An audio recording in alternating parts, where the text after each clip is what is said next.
So I started writing this novel actually when I was in college as a short story, but I'd been thinking about it for 20 some odd years and I'd kept some notes. But after I moved across the country, I started writing the novel just all out of order and crazy. I started with the scenes I wanted to imagine the most. It was so much fun that I wrote and wrote and wrote for, I don't know, it probably took me a year and a half at least to write it, and then another year to try to wrangle it into the correct order.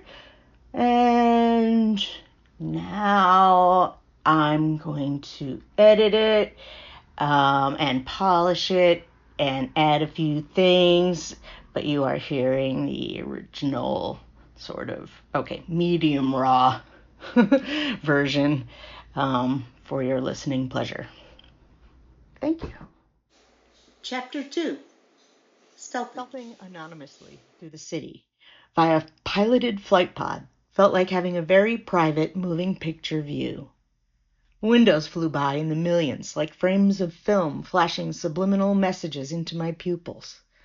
Even in the bright midday sky, the lights shining below the new horizon were still vibrant and mesmerizing. Baobab's sky logo cast its tree-shaped sphere across city center, the whole sky of Rung 1. We moved away, toward Helene's Preservation Brownstone Library in Rung 6.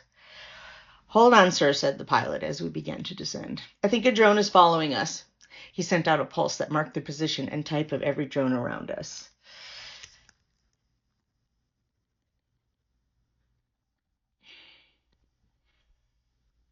He banked quickly to the right to try and get a better look.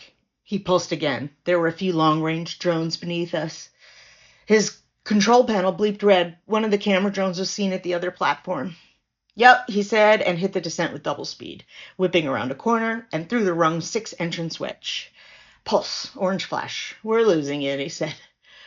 I felt glad for my seat restraint and glad someone was paying attention. One more steep drop and a merge out of 30 lanes of traffic brought us down and out of the clouds to where people walked outdoors. Helene's building was just ahead.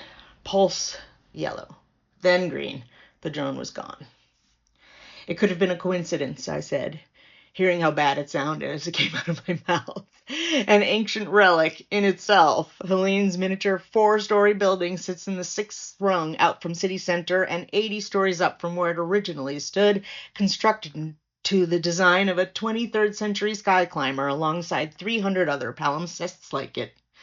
The elevated walkways in front feel like a street out of old New York movies from the 2100s, except it's no longer on ground level.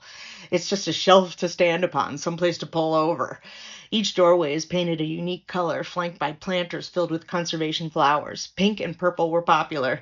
It feels charming and intimate while remaining part of a massive mixed-use building combining new school with old. I'd always wanted to live more like this.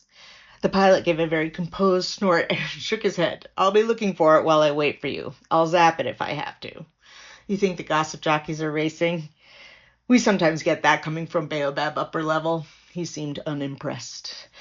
The pilot pulled quickly over to hover directly outside the door to Helene's brownstone, painted sapling green with ivory trim.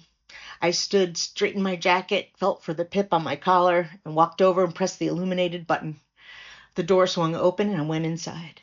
Helene was coming down the wide, dark wood stairway. I have never owned anything made of wood. It must weigh a ton, all paneled with a carved balustrade and wide swooping rail. Dressed in a light thermal knit, black skimmer, her piercing dark eyes were brown, down, possibly admiring her wraparound sandals. But then she looked up at me until she reached the bottom. She had light skin that contrasted starkly against her clothing. Helene was gene perfect, no doubt. Probably her family had been for several generations.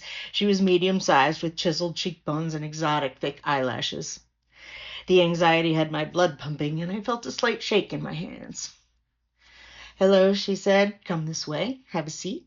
Her voice was smooth, cool, and confident. It was the second time I had been inside her library, but I was just as amazed by the sight of it. The weight was unfathomable. Instead of books, the shelves, which climbed a good 5 meters high, were filled with artifacts from many centuries. Bronze statues, oil paintings, works in silver, gold, and garish plastic were arranged on every inch of available shelving. To one side of the entrance sat a marvelous cabinet bearing dozens of tiny drawers. Mobiles hung from the ceiling, slowly stirred by the movement of air from the door. They twirled silently overhead. With a pale hand, she gestured towards a minimalist leather daybed, facing a low table shaped like a surfboard bearing 2 fine glasses and one very old-looking glass bottle. This could be the most valuable object in the world, she says. I'm Beth Weintraub. I've been using the red square stamp that says ability, desire, energy since 1991, and I wanted always to use it as a logo, so I'm using it on my ceramics. So that's what the stamp is, in case anyone was wondering. And the name of the channel, if I correctly changed it.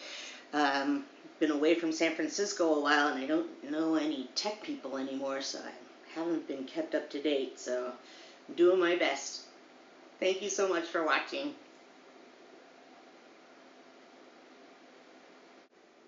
Oh, and by the way, if you have any tips on how to make videos, I'm taking them.